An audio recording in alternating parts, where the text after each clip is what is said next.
क्या चाहते हो मसरूर?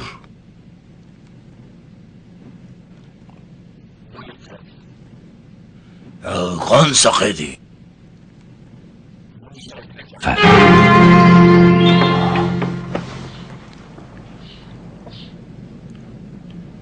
क्या हुआ?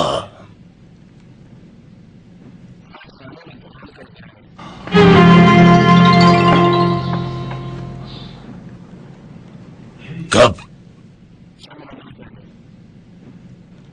क्या इस बारे में तुम मुतमईन हो?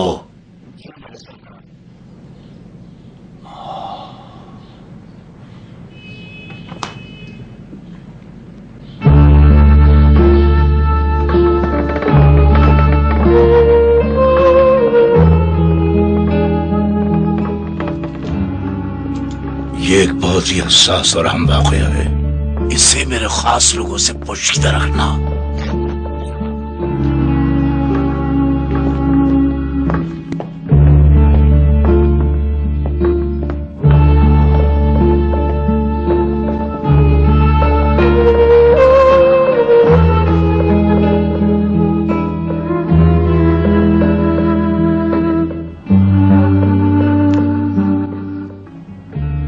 अब मुझे सुकून मिला है।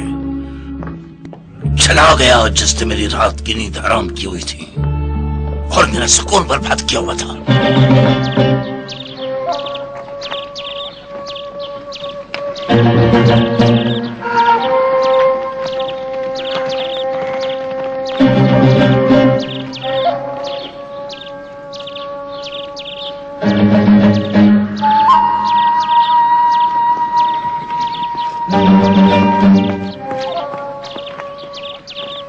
क्या अभी तुम्हारी नींद पूरी नहीं हुई मुज़ाहिम? मैं सो नहीं रहा सलमा। फिर क्यों नहीं हिलते कि जाकर कोई काम वगैरह तलाश करो?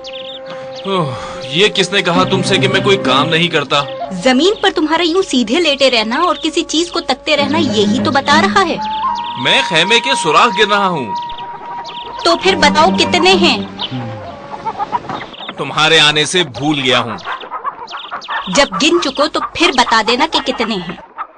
ये सुराख ए सलमा कीड़े मकोड़ों और मच्छरों का ठिकाना है। पता है मुझे ये, लेकिन तुझे ये नहीं पता कि ये बहुत ही खतरनाक हैं। कितनी बदनसीब है वो औरत जिसका शौहर तुम जैसा है।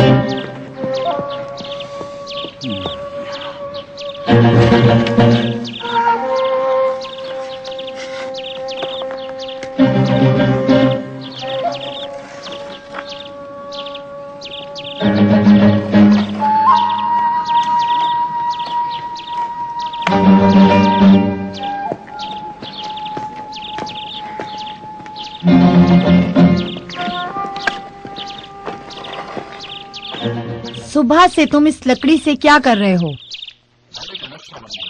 अफसोस है तुम पर। क्या ये मजाक का वक्त है?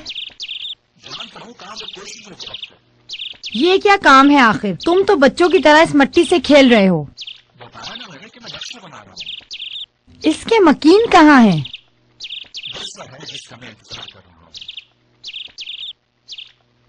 ये विरसा कब हमारे हाथ लगेगा? तुम्हें पता है कि वो कब मरेगा?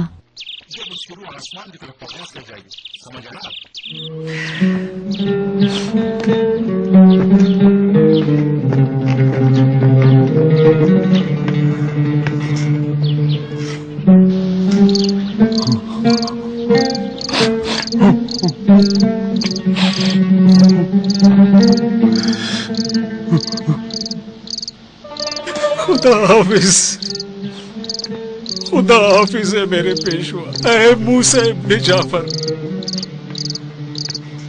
आपकी जियारत अब जन्नत में होगी। ऐ खुदा इनके कातिल पर लानत भेज। अफसोस है तुम पर है अबा वहाब। तुम्हारा पेशवा और इमाम अंधेरी कोठरी में कैद था और तू नहीं जानता था कि वो कहाँ है। मेरे हाथ पैर टूट जाए कि ना समझ सका और वहां नहीं जा सका। अफसोस है मेरी आंख कान और समझ पर कि उनकी मौजूदगी का इल्म न कर सका। गमो अंदो काफी है बाबा, वो तेरी मदद का इंतजार कर रहे हैं। एक मजलूम तेरी मदद चाहता है ताकि उसकी फरियाद सुनो।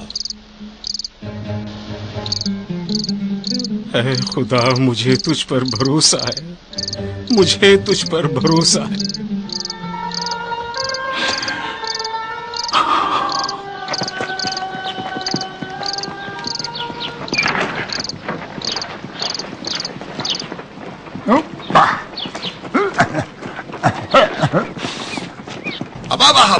अबा वाहब, मुझे पुकारा तुमने?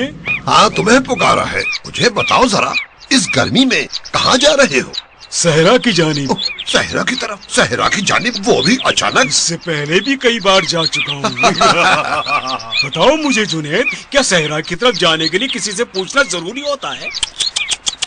दीवानों को कुछ पूछने की जरूरत नहीं होती अबा वाहब। ओ खुदा का शुक्र है कि अब मुझे तुमसे इजाजत नहीं लेनी पड़ेगी। अरे अबा वाहब, मुझे बताना जरा, क्या तुमने अब तक पागलों का कोई शहर आबाद नहीं किया? अगर ऐसा किया मैंने तो तुम वहाँ के पहले रिहायशी होगे। चल मेरे घोड़े चल। क्या यही वो चीज है जिसने तुम्हें मसरूफ कर दिया है? अफसोस है तुम्हारी बेवकूफी पर सलमा। क्या अपने कपड़े फाड़ूं या अपने सर को फोड़ लूं? यही छोटे छोटे सुराख है सलमा, ये जल्द ही बड़े हो जाएंगे। जब ये बड़े हो जाएंगे तो खतरा भी बढ़ जाएगा। जब खतरा बढ़ेगा ना, खैमे के सुतून का खात्मा हो जाएगा और खैमा फौरन ही नीचे गिर जाएगा। जिस वक्त खैमा नीचे गिरेगा तो फिर उस वक्त मेरे बीवी बच्चों की जिंदगी का खात्मा हो जाएगा। अब समझ में आया मैं क्यों इन सुराखों को रोजाना गिनता हूँ। चाहता हूँ तुमको इन खतरों से बचाए रखूं। मुझे तो एक ही चीज का पता है कि बर्तन कब खाने से भरेगा कि हम अपना पेट भर सकें। उस वक्त जब ये कीड़े मकोड़े बिल्कुल खत्म हो जाएंगे। खुद को धोखे में ना रख, मैं खूब जानती हूँ। क्या तुम मुझ पर शक कर रही हो सलमा? मैं कह रही हूँ, मुझे ऐसा लग रहा है। मैं क्यों ऐसा करूँगा? क्योंकि तुम्हारी जो जिम्मेदारी है तुम उससे भाग रहे हो।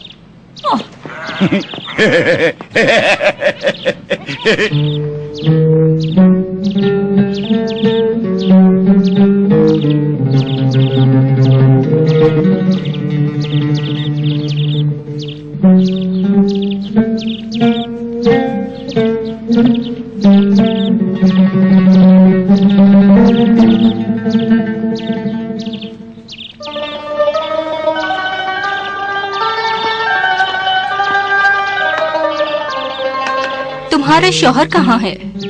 लकड़ी की छड़ी जमीन पर घुमा रहा है। क्या करता है वो उस छड़ी से? खेमे के अतराफ में दायरे लगा रहा है। दायरा? भला क्यों? वो आइंदा मिलने वाली भेड़ों के लिए जगह बना रहा है। हाँ हाँ, फिर भी वो मेरे शौहर से तो बेहतर है जो खेमे के बड़े सतून के सुराख गिनता रहता है। अजीब बदकिस्मती है इन दोनों भाइयों के हाथ। कहाँ जा रही हो? खेमे की तरफ। जल्दी नहीं जा रही हो? जो दूध उसके बाप ने भेजा है उसे गर्म करना है।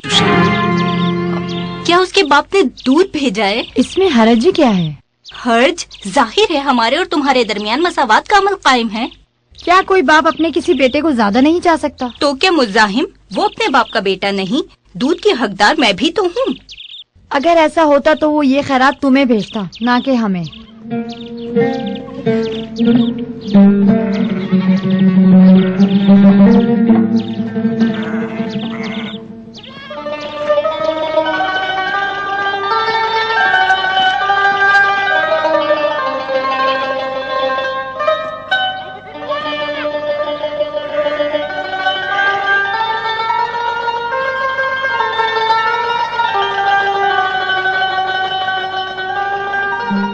अब वक्त आ पहुंचा है इस लकड़ी से निजात का। या बाबा, खुदाया खुदाया, अब हिम्मत जवाब दी गई है। इस डंडे की वजह से मैं लोगों के दरमियान जलील हो गया। खुदाया, वो तेरा वली था जो हमसे बिछड़ गया है, मुझे भी उनके साथ मैशूर कर दे, या मुझे सब्र और खिदमत का मौका अता कर। ऐ दुआओं को कबूल करने वाले,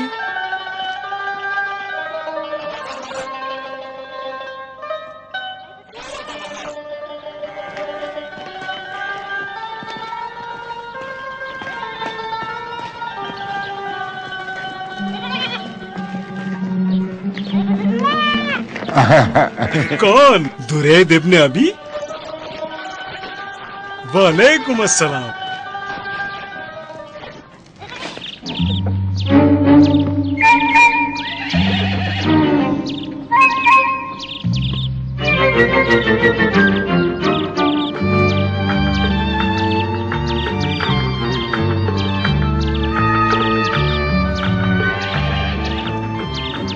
दस, 20, 30।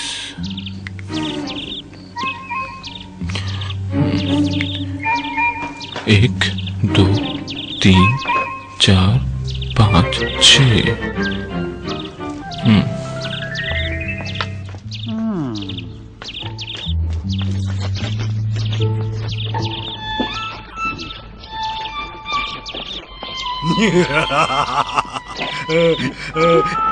ये लो, तुम इससे इस तरह का एक और बना सकते हो।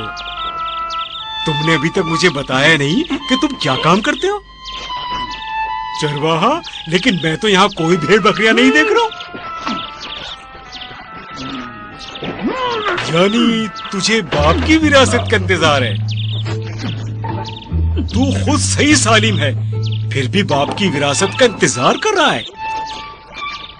यानी तू इसलिए जिंदगी गुजार रहा है कि तुझे बाप की विरासत मिले। बाप को इस दुनिया में बेटे का सहारा मिलना चाहिए, लेकिन तू उसके मरने का इंतजार कर रहा है। क्या यही है तेरी जिंदगी दुरैद?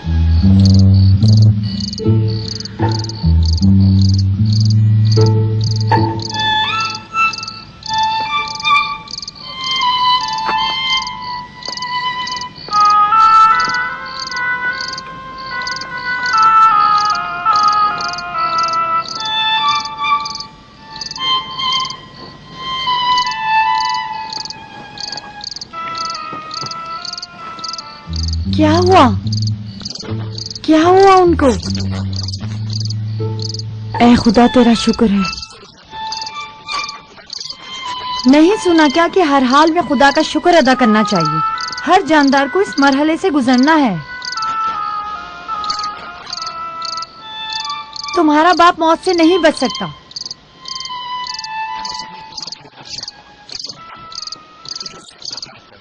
मेरे लिए तो यही काफी है कि बस चंद भेड़ें हों हमारे पास। अब हमें रोजाना उनसे दूध का गिलास नहीं चाहिए। ये लालच तुम्हारे निकम्मा होने की वजह से है ऐ शख्स।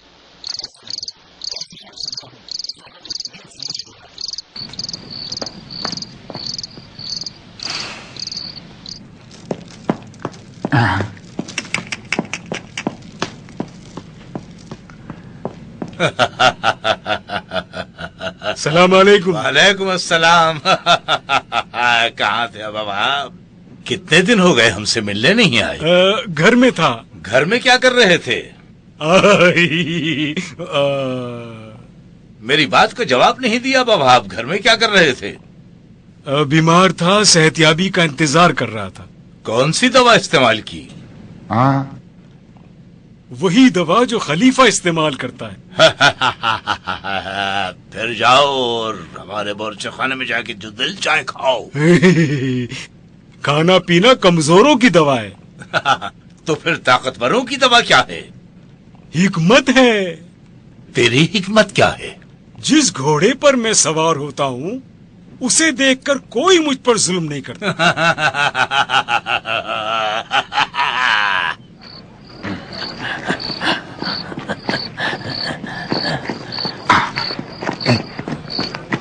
रुकना जरा काजी जुनैद, बताओगे मुझे इस पिंजरे में क्या है? 2 मुर्ग हैं। जब मैंने सुबह देखा था तो तुम्हारे पास किताबें थी। नहीं देख रहे हो खुदा की कुदरत के किताबें कैसे मुर्गियों में बदल गई हैं। बेहतर होगा कि ये कहो कि खुदा की भी क्या कुदरत है कि एक अहमक काजी बन गया।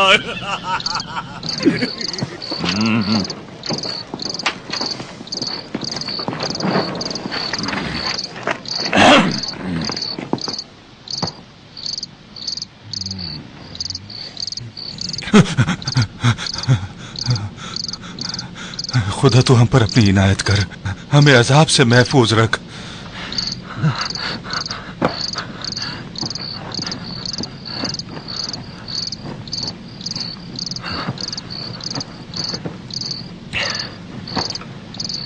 कहाँ जा रहे हो दुरैद? अपने भाई के घर। रात के इस पहर उससे क्या काम पड़ गया तुम्हें? मेरा ख्याल है कि बाबा की तबीयत के बारे में उसे बता दूं। तो फिर अब तक क्यों तुमने उसे इत्तला नहीं दी? मैंने ख्वाब में देखा कि मेरे बाबा का इस बीमारी की वजह से इंतकाल हो गया है। अच्छा, और क्या देखा? जायदाद देखी उनकी? अफसोस है तुम पर रफिया, क्या सिर्फ तुम्हें जायदाद की फिक्र है? उनकी मौत का गम नहीं है? तुम भी अजीब इंसान हो दुरैद। कब से तुम्हें अपने बाप से इतनी मोहब्बत हो गई है, जबकि तुम एक अरसे से उसकी मौत की तमन्ना कर रहे थे? उस वक्त से जब से मुझे ये एहसास हुआ कि सारी जिंदगी मैंने उनके लिए कुछ नहीं किया कि उनके कांधों से बोझ हल्का कर सकूं। बताओ मुझे जरा दुरैद, कहीं तुम्हारे अंदर कोई जिन तो नहीं आ गया? जिन आ गया? तुम क्यों मुझे ऐसा समझती हो? तुम दुरैद हो, मैं तुम्हें अच्छी तरह जानती हूँ। जब से तुम ये दाने लाए हो देख रही हूँ कि तुम बदल रहे हो। इन दानों से तुम्हारा कोई वास्ता नहीं। ये उस शख्स का तोहफा है जिससे मेरी मुलाकात हुई और उसने मुझे नसीहत की। देर कर दी मैंने। जल्दी जाता हूँ अपने भाई से मिलने ताकि अपने बाबा के पास जा सके हम।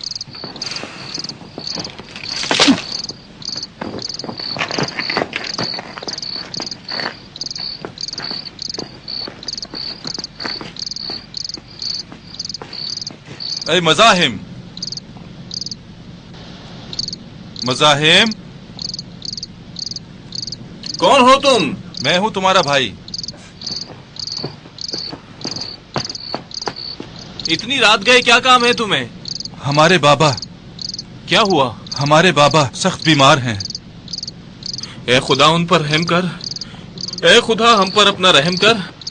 ए खुदा हमारी तमाम गलतियों को दरगुजर फरमा। खुदाया उसे जल्दी मौत दे दे। तू सो जाए औरत, खुदा तेरी सांसें रोक ले।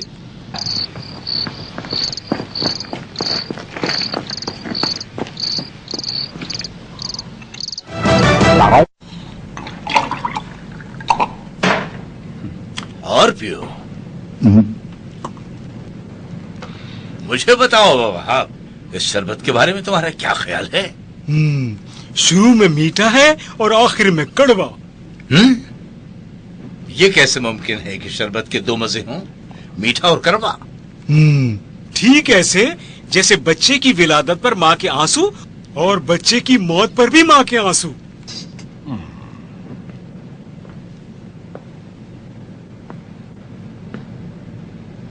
क्या तुमने हमारा नया महल देखा है?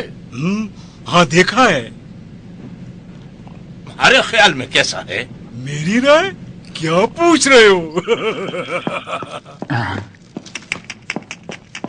सुतून ऊंचे कर दिए और दीन को नीचा कर दिया।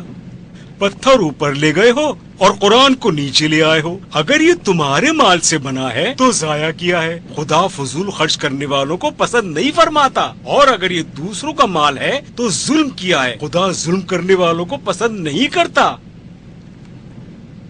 क्या चाहते हो और भी कुछ कहूँ? नहीं अब भाव नहीं, इतना ही काफी है। कसम खाता हूँ अगर और भी कहोगे तो तुम मुझे जहन्नुम के अंगारे बना दोगे।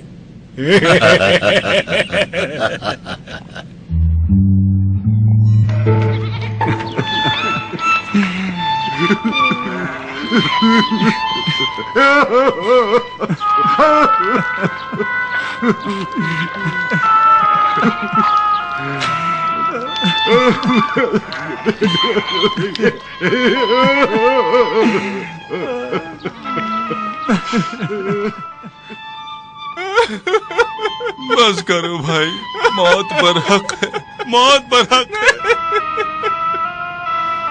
चले बाप को सुपुर्द खाक कर दे। चलो भाई, उठो उठो, चले।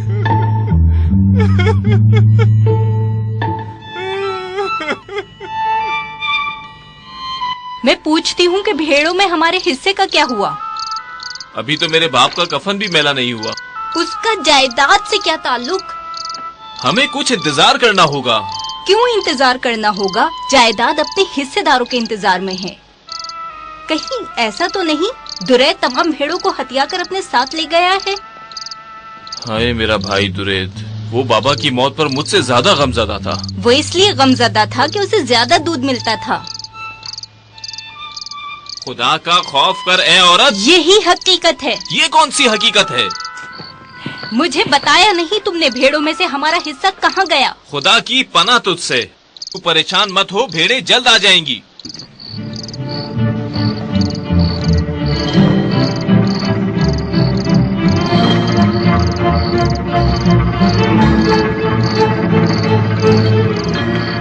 किस वजह से तुम इतने परेशान हो दुरैद? बाबा की जायदाद की वजह से। कितनी जायदाद है ये? 5 भेड़ें, एक खेमा, एक ओढ़ने वाली चादर और एक पुरानी सी चटाई। हमारी मुश्किल खेमा और सामान नहीं रफिया, हमारी मुश्किल वो 5 भेड़ें हैं। क्या कोई वसीयत है तुम्हारे बाप की? हाँ, हमारी मुश्किल वही वसीयत है। क्या तुम्हारे बाप ने वो भेड़ें तुम्हारे भाई के नाम कर दी हैं? उनकी 5 भेड़ें थी, आधा हिस्सा उसमें भाई का है और 1/3 मेरा। क्या उन 5 भेड़ों में से तुम्हारा 1/3 और भाई का आधा है? और क्या? अगर इसका कोई हल तुम्हारे पास है तो बताओ मुझे।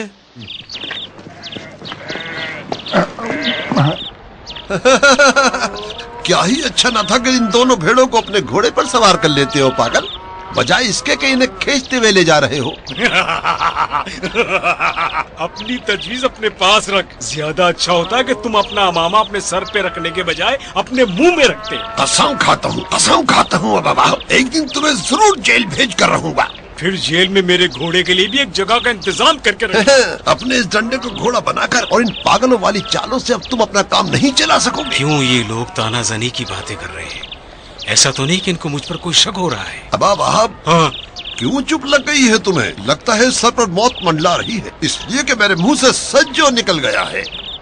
अगर तूने मुझे फौरी रास्ता न दिया तो अपने घोड़े तले कुचल दूंगा तुम्हें। आज के बाद तुम्हारा घोड़ा कुछ नहीं कर सकेगा। तुमने मेरी शिकायत खलीफा से की, मैंने तुम्हारी शिकायत खलीफा से कर दी। इस दफा तुम पहले की तरह कामयाब नहीं हो सकोगे बाबा।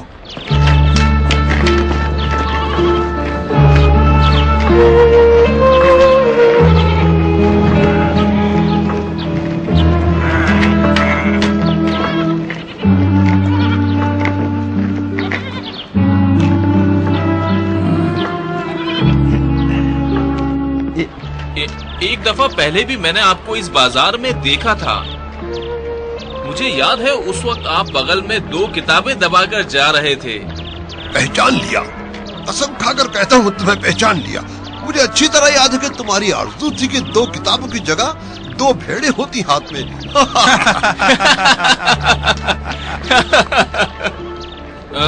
लेकिन एक मुश्किल काम है ये जनाब। ठीक जगह पर आए हो तुम। मैं काजी जुनैद। तुम्हारी मुश्किल क्या है? मेरे बाबा फौत हो गए हैं। उन्होंने एक खेमा और 5 भेड़े विरसे में छोड़ी हैं। खेमा और दूसरा सामान तो हमने आपस में बांट लिया, लेकिन भेड़ों की तकसीम में हमारा इख्तिलाफ हो गया। विरसा छोड़ने वाला बहुत अच्छा और वारिस उससे भी अच्छा। फैसला करने में ज्यादा जल्दी ना करे काजी मोहतरम। मेरे बाबा ने वसीयत की थी कि भेड़ों को इस शर्त पर तकसीम करें कि आधा हिस्सा मेरा और 1/3 मेरे भाई का। क्या तुम दोनों भाइयों का इख्तिलाफ इसी मसले पर है? इसका हल बहुत आसान है। हम कैसे तकसीम करेंगे? आधा हिस्सा तेरे भाई का है, बनेगा 2 भेड़े और 1 का आधा। तीसरा हिस्सा भी 1/3, वो बनेगा 1 भेड़ और 1 का 3/4। देखो कितनी आसानी से तुम्हारा मसला हल हो गया। मोहतरम काजी साहब, 3/4 भेड़ का कौन सा हिस्सा है? सर और सीना या फिर उसका पेट और दुम? मुझे तो इसका ख्याल ही नहीं आया। ये मसला तो जरा पेचीदा है। चलो बैठकर हल करते हैं साहब। किताबों के 2 फायदे हैं। इसका मुताला भी करो और जब बैठो तो अपने नीचे भी रख लो।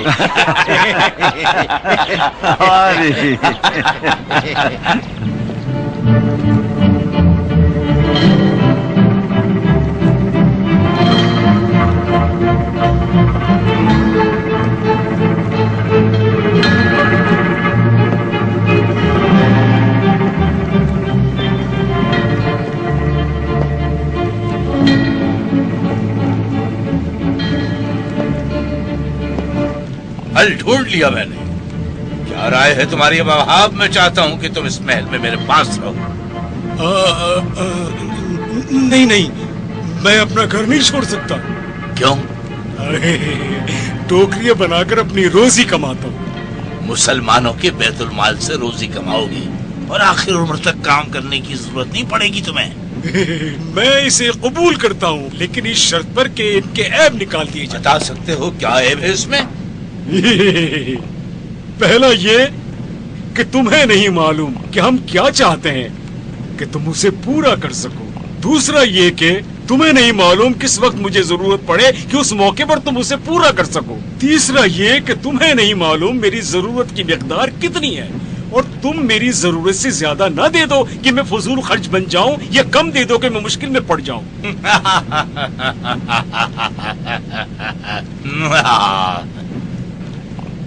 तुम्हें हर हाल में रोजी मुहैया की जाएगी जमानत के साथ। खुदा ने मेरी रोजी की जमानत तुमसे बेहतर की है। खुदा मुझे देता है तेरी तरह बगैर किसी एहसान के। अगर खुदा गजब में आ जाए तो भी मेरी रोजी बंद नहीं करेगा, बिल्कुल तेरे बरक।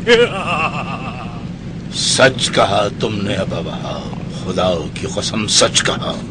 मैं तो थक गया हूँ। कोई रास्ता न तो नहीं आता सिवाय उस पहले वाले रास्ते के जिसका मैंने कहा था।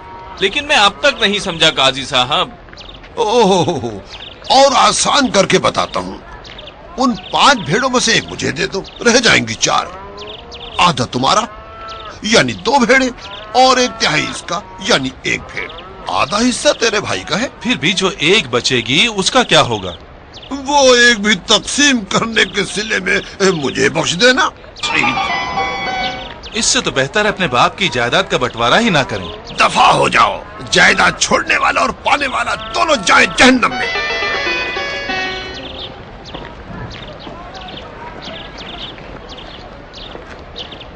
तुरेत, वो जो वहाँ एक आदमी है, देखना उसे। लगता है पहले भी उसे देखा है।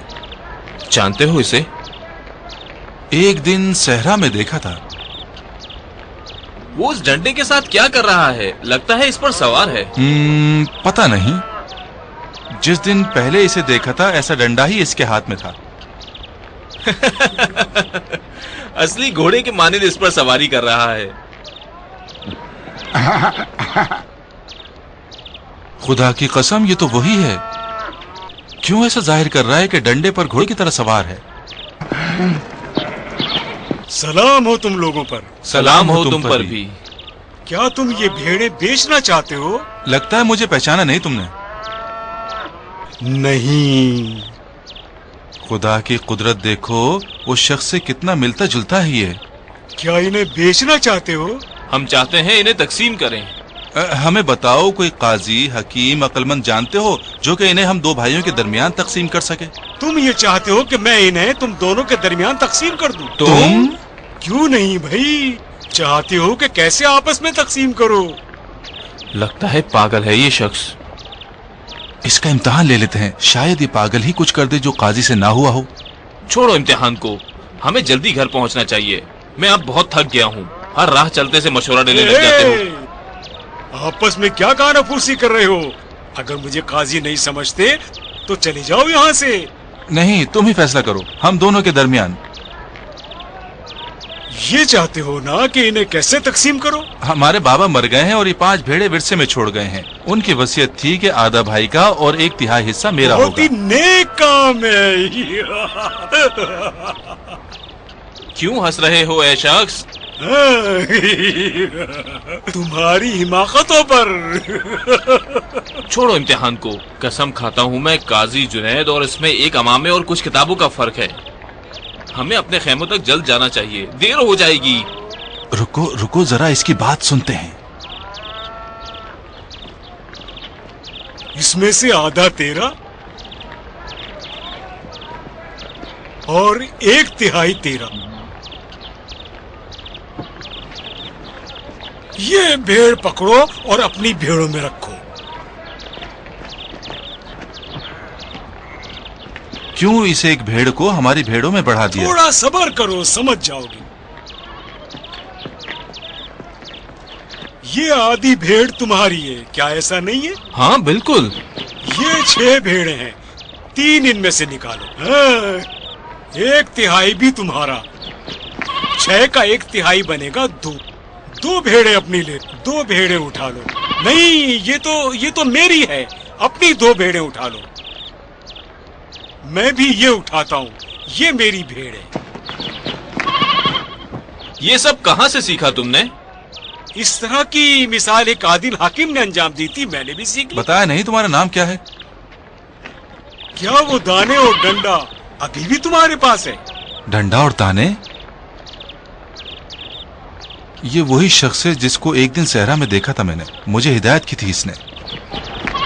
लेकिन ये क्यों इस तरह डंडे पर सवार होकर गलियों में पागलों की तरह घूमता है, जैसे इसका दुनिया से कोई ताल्लुक ना।